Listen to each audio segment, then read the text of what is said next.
Welcome, all you freaks. Welcome to the show that will never end. We're so glad you could attend. Step inside, step inside. Matt, the show's about to start, and we Freaks got and some geeks. quiet markets. Eerily. Yesterday was the slowest volume day of the year for the SPOOs, and that was June 24th. Not even a holiday day. So feels eerily quiet, honestly. Kamala's rushing to the border to beat President Trump there, I guess. So that's exciting. Yeah. El Trumpadente's going with Hannity, right? And the governor of Texas. That should be a fun cackle hyena fest for her. And I'm sure you think and maybe we'll get some more whispering out of Fun Joe. Whispering. Joe, speak up. I can't hear you. I wrote all this. I wrote it all. It was my bill. The fuck is wrong with that man?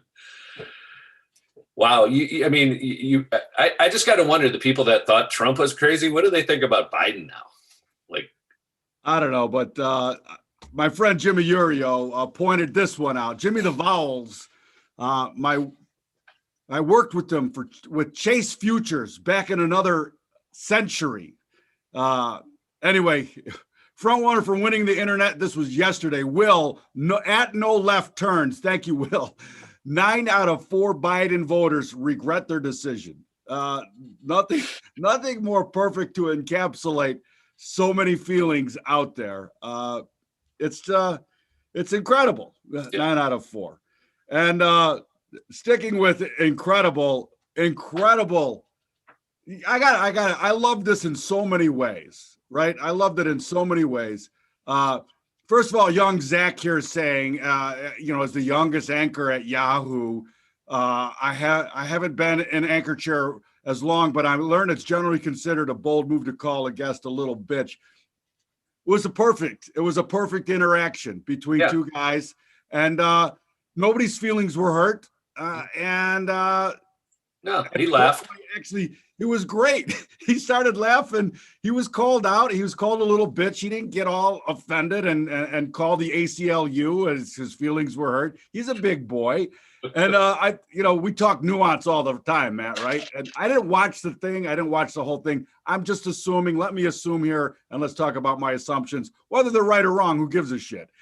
Because it's going to push towards price discovery. But he was talking about holding AMC and having diamond hands. He's been a big vocal advocate against short sellers, right? And I think Payne was saying, hey, you're a little bitch. Why don't you call Gary Gensler if you think shorting is wrong, and engage him and do something about what you think is wrong with the setup, right? The nuance of this whole thing is his whole business model needs the don't, right? Yeah. You can't have gambling. You can't have sports gambling with money and against money. Yeah, you need to have an Islanders bet. You need to have a Tampa Bay bet tonight. I don't get why he doesn't see this. It's fucking clear. It's evident. Like, you need both sides, with money, against money. And I don't know. Let's pull up Penn Gaming. We haven't talked about it in a while. But for sure, it's fully available to borrow and short. Penn Gaming.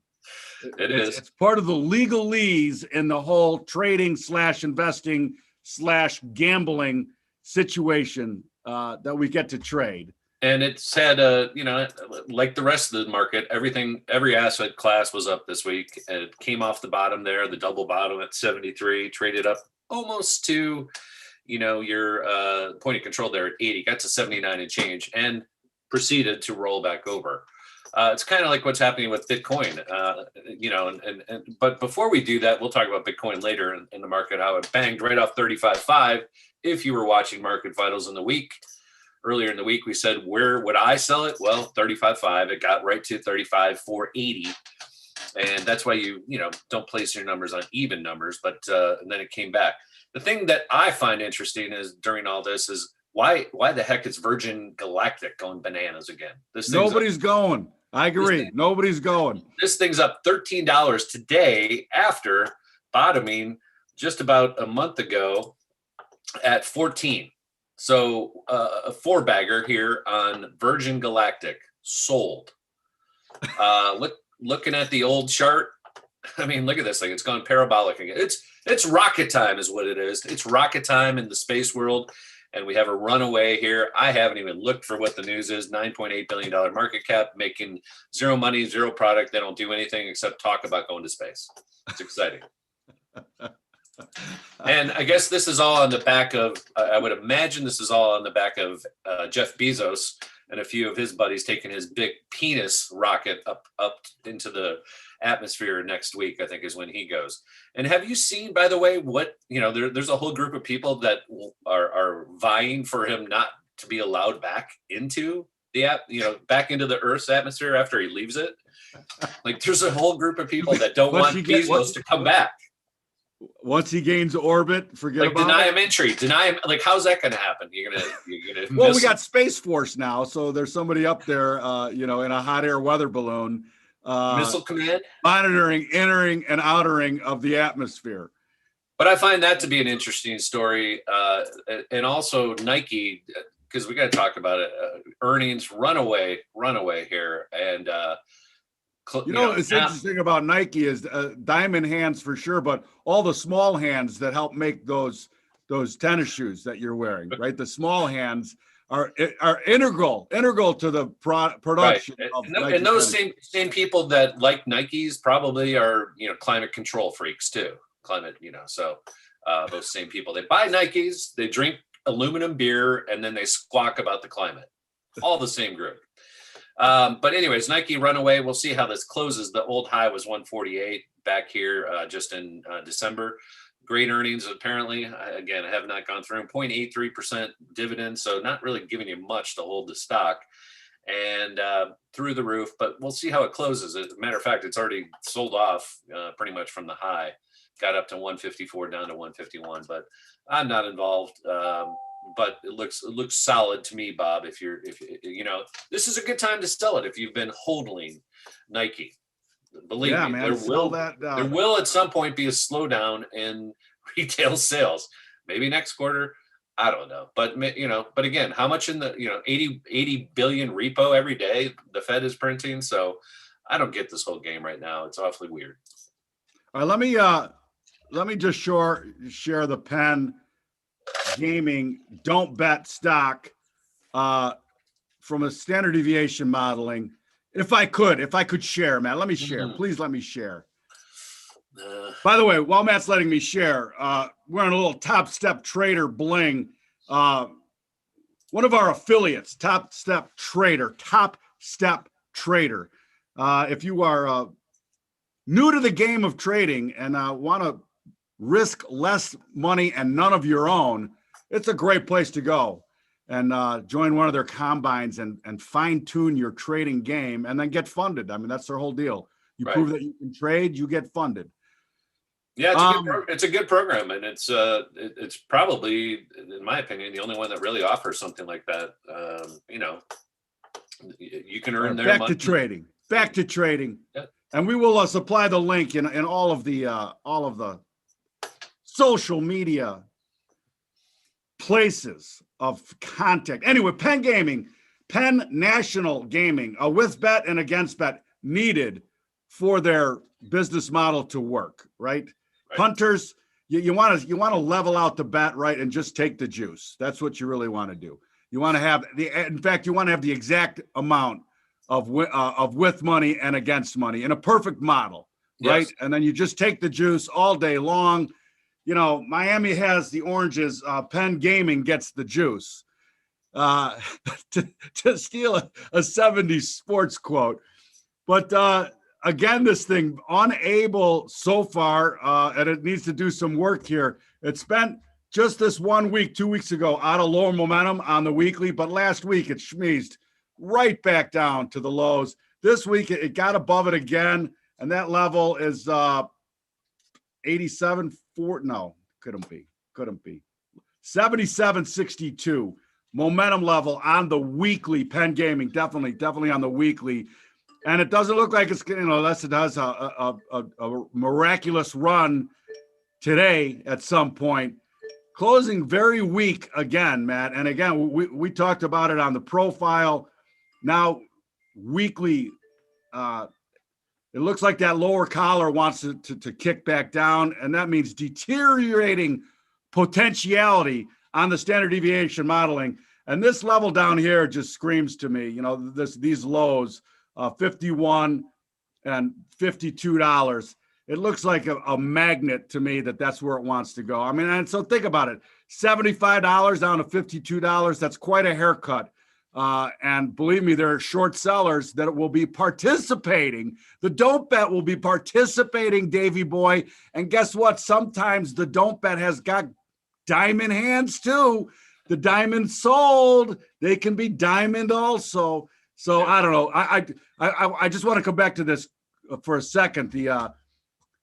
The tweet and let's call it an altercation. It was just a nice back and forth between two grown men, and they weren't offended by each other getting in each other's face. And let's bring back a bit of moxie, and it's not toxic. Right? Well, or Dave should just focus his time on the pet rock market, because there's no don'ts on that side of the market, right? So, well, yeah, funny you should say that. I got the email today from Coinbase saying you could trade Dogecoin now at Coinbase. Actually, you can't trade it, Matt, right? Because trading would ensue. You can only buy then sell. You can't sell then buy. That's the difference. Exactly. Yeah. It would seem like to be a trader, the whole idea is that you can be the don't. And that attracted me to commodities from the very beginning.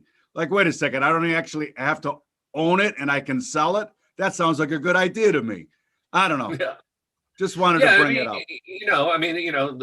As opposed to equities, you have to get a borrow, you have to get an uptick. So immediately a position's got to be against you if you're a short seller in the equities world, which again is a big difference versus commodities futures. You can hit the bid. There's no borrow. There's no technicalities. You just sell the bid, buy the offer. Those are the two things. Those are the two basic things you can do with futures.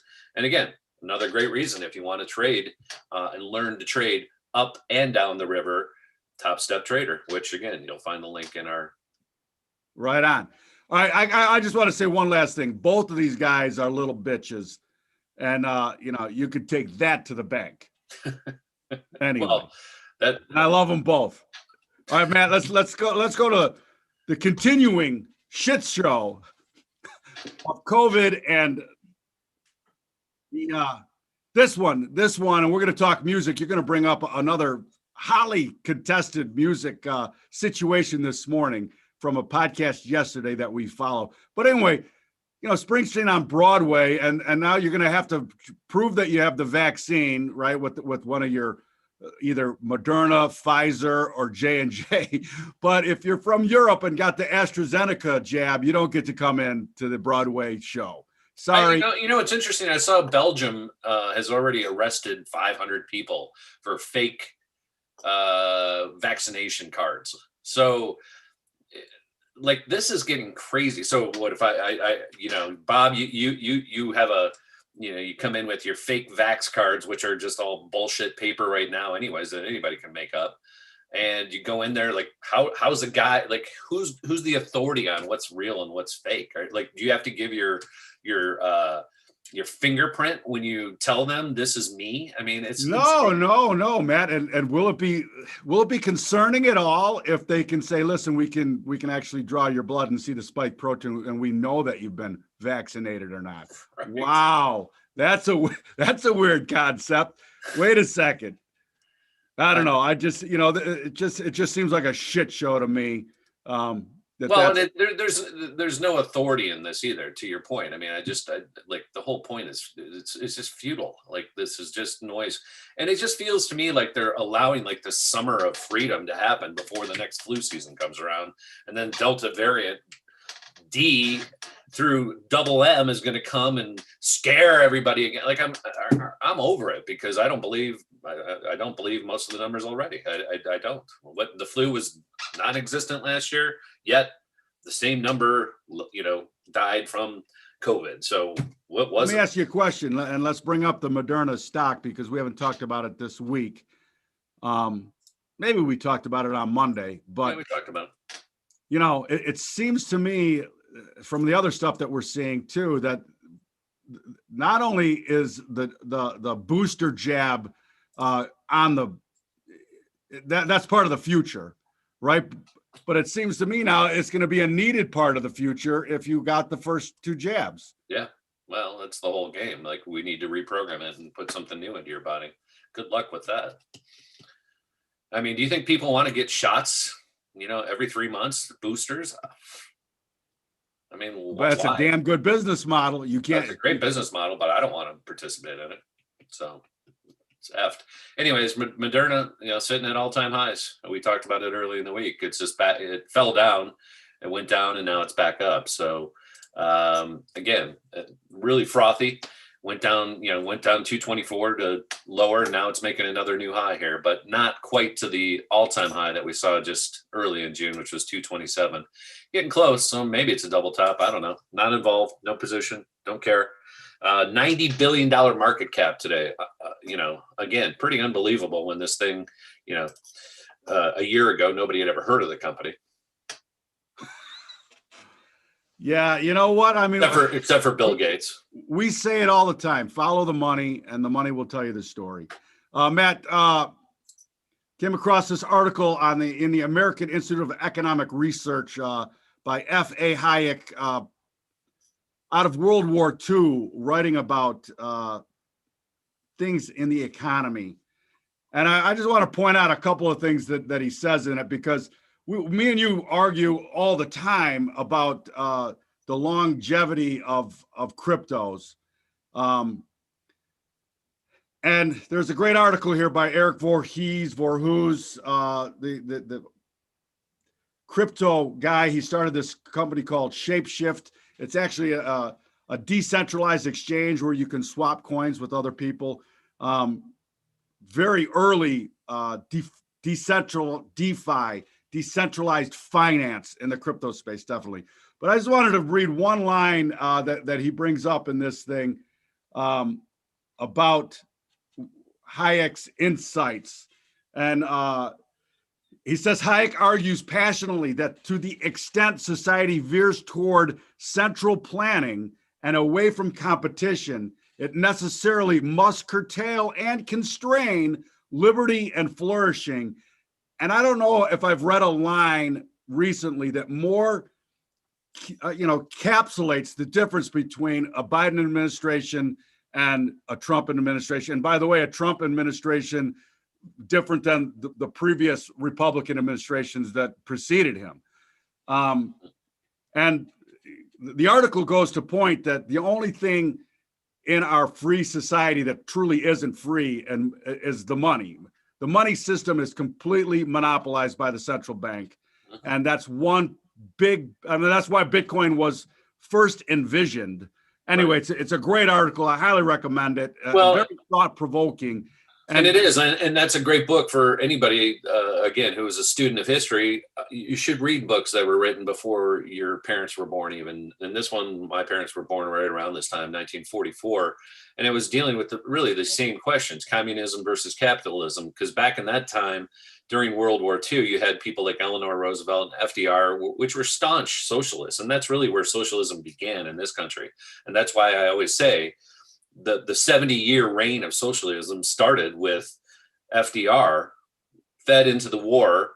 The war then triggered the rebuilding, and this is kind of the cycle of the way things are. And then it also led to the growth and the power of privatization or government, right, or public. The whole, or rather public, the public nature. So government just kept growing. And it's right. It's like a max, like the number of federal employees in this country is something like, I don't know. It's seriously like 30 million people. It's insane. It's like 8 to 10% of the total population are federal employees. To your point, we would be much more productive if we broke up the centralized power and allowed people to decide if they want to take the jab or not. It's your choice, right? It's a free market. It's a free world. especially if it's given away and free. To me, that just tells me everything. If the government is put the pusher on this and is not charging you, there's something really wrong with that. Like, somebody, you're in bed with, like you said, the Modernas, the Pfizers, the Astras, the J&Js, right? You're in bed with them, but they're getting paid. But you and I are ultimately paying for it, but I don't want to pay for it. I don't want to be taxed for that. So that's where you're right. Still to this day, you should be able to vote against that. You should be able to say no to anything. That you should be able to have a don't bet on everything and that you choose, right? Yeah, I mean that's the whole part of civil liberty, right? Yes. And by the way, on civil liberty, how about a little civil responsibility? Right. I mean, where's JFK when you need him? Anyway, Warren from the chat said FDR prolonged the Depression. Good book on the growth of socialism in the U.S. is The Forgotten Man by Amity Scales, I guess is the name. The other line that he says, Hayek says, is he recognizing that socialist tendency wasn't so much the opposite of fascism, but rather a precursor to it. Pretty strong words. Yeah. And now when you see everything that's going on, like, well, you have Biden this week saying your little guns, you need F-15s and nukes if you want to compete against us. I mean, what a fucking dick. I mean, this is your leader of the free world basically telling you fuck off because I got F-15s and nukes at my the suitcases at my hands. I mean, give me a break, guys. All right.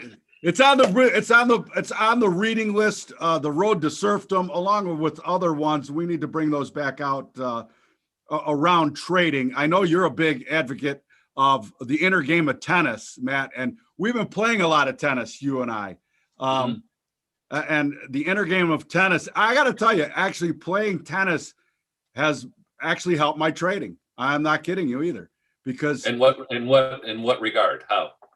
Because there's that the inner game of tennis. I never read the book, but I just from talking to you about it, you have to know, like, I'm not going to put energy towards getting to that shot, or actually I don't mind losing this game because there's a bigger thing going on. It's called the match, and winning and losing individual games sometimes aren't as important as strategizing for the entire match.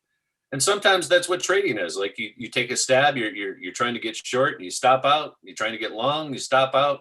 You try to get short, you stop out, and then you try to get long, and it works, right? And then, but the stop out has to be close enough that it keeps you in the game, and that's part of it. Like, and honestly, like I say this all the time, like you don't have to trade. We're in a market when there's no volume, like the SPOOs, like, as we said yesterday, there's no volume. Don't trade. Like you said, you don't have to play the point just because the ball's coming at you. You can say, you know what, I'm still out of breath. Bob's been running me all day. I'm going to take a break and try to get to my serve where I can dominate them. And if I can get my serve in ever, it might be. If you can get your serve in, it would be a completely different game. So then I'm just playing kadink, and with you, and I'm stepping down to your level. And congratulations. You know what my nickname is on the tennis court? Oscar the Grouch, because I'm in the garbage can. I more garbage in my tennis game than anything possible. You hit some doozies out there. Just watch him. I mean, if you had a chance to play Bob on clay or grass, don't, because you can hit a pretty mean cut shot as it is on hard, U.S. Open courts and Australian Open courts. We don't need. Hey, Matt, speaking of that, our friend Pax on Twitter and Jimmy Urio, back to Jimmy, the Vowels, just had an interaction. Pax said, you know what? I've lost more money on summer Fridays that ruined my weekend, that I am very cognizant of not over trading. And sometimes I know you don't like to even trade on Fridays. I'm done. Listen, it's Friday. If you're up money, please take the fucking money. Or if you haven't traded, set up a trade for next week. But when you're not moving, there's no room to move.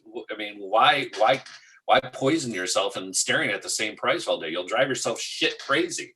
So get the hell out and get away from the screen and take a day off. We'll gap up again on Monday. We always do in this market. Sunday night buy program. Yeah. All right, Matt, the Heat's coming to the Pacific Northwest. I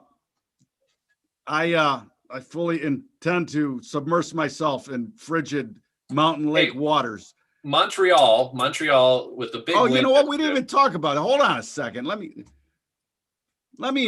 get the graphic, for fuck's sakes. Wrong one.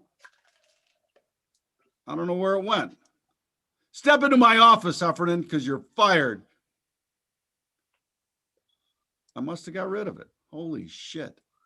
Anyways, Montreal, another great game yesterday, but Vegas just looked flat after that 2-2 spot. I mean, they just could not get it going. Really, the whole game. I think they only had 9 or 10 goals in 6 games, so their offense just pissed away. And that Cole Caulfield is one fun player to watch, man. He that goal that made it 2-1, I think. It's just amazing how the guy was going for a loose puck and broke away from the defender. It's just nuts. Yeah. And I love, and by the way, hockey is still the greatest. The only time they shake a hand in the playoffs is at the end of the series. And so last night, game 6, Montreal wins, and they have to shake hands with the other team that they've been brawling with the last. Exactly. They have weapons in their hands. They've been brawling. It's been basically one assault after another going on, calling each other little bitches. I guarantee you, and worse. Yep. And then at the end of it, they all take their gloves off, look each other square in the eye, and congratulations and thank you for being a and I loved how the backup goalie for Vegas, who kept him in it. Honestly, he saved game 4, and then they put Fleury back in for 5, and they lost. And then they put him back in for 6, and he lost. But it was a nice tweet that he sent out to his compadre on the other side of the ice, just basically saying, good on you, because that Price guy played a hell of a series. He the times they did have rushes, he was stopping. There was one last night, Bob, I don't know if you saw it, where it was a breakaway, and he just gobbled it up like a cat gobbling catnip, the way he attacked that puck. I was like, oh, this is going to be a goal. And he came out aggressively and stopped the winger. It was amazing. It was an amazing play. All right, Matt, and this just in off the Twitter sphere. That's how the show is. From 24 minutes ago, our friend Pax, the only traders in the pit on Friday afternoon, those were down for the week. It was actually my brother that coined it. I can't take it. I can't take the credit. I just reiterated it. And he would always say Friday afternoon, welcome to Club Loser. I'm Paul. I'll be your host for the next 30 minutes while we all try to get our fucking money back. If you were a good trader, you'd be on the golf course right now, or on the tennis court, or preparing ribs for the grill, or shrimp for the barbecue. Anyway, Matt, have a great weekend. Thank you so much for watching. Please share the podcast if it's on a podcast. If you're just listening, please retweet the show. We'd really appreciate that. And join us at marketvitals.io. And if you are a new to trading and want to get funded, Top Step Trader is a great choice. And we will supply our affiliate link for Top Step Trader. Thank you, Matt. Thanks, Bob. Have a great weekend camping. Hopefully it'll be 10 degrees cooler. Yeah, well, we can only hope.